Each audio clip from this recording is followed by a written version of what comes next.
Are you complaining about hip flexor tightness, constantly trying to stretch it? Well, you might actually need to focus on strengthening it as well. And there's a couple different ways to strengthen it. You can strengthen it when it's lengthened, it's super stretched out, and you can also strengthen it when it's shortened. We're going to talk about how to strengthen it when it's lengthened. One of my favorite exercises to do is actually a lunge. Two different things. You're going to do a lunge in this position where you're just going to activate that hip flexor, and then you can also do it when you are doing a lunge. Now, generally when you're doing a lunge position, you're working on going up and down. You're working your glutes, you're working your quads, you're feeling sexy, and with this one, you're not going to feel sexy and you're going to hurt a lot. So get a pad, down on the knees, 90-degree angles at both knees.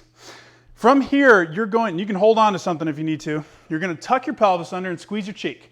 Squeeze it hard, lower abdominals, nice and tight. You're tucking under. Then you're going to pull this heel back and push this knee forward. So you're trying to pull them together, but don't let them come together. I'm not looking for it to slide. You're going to utilize friction on the floor to get that activation. You're just going to hold this position. So you're squeezing them together.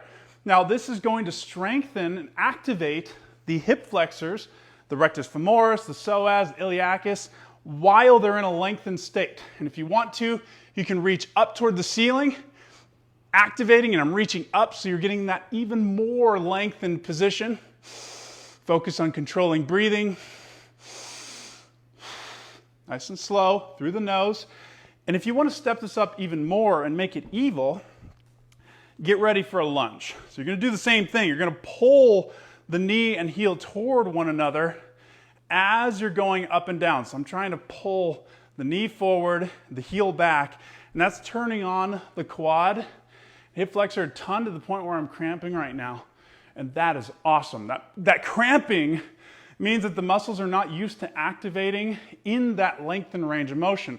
The more you do it, the less likely you are to cramp, and the more stable you're going to feel. And ultimately, as you build strength in that range of motion, you're going to feel less like you need to stretch the muscle all the time, because your body is getting used to opening up the range of motion that it is able to function in.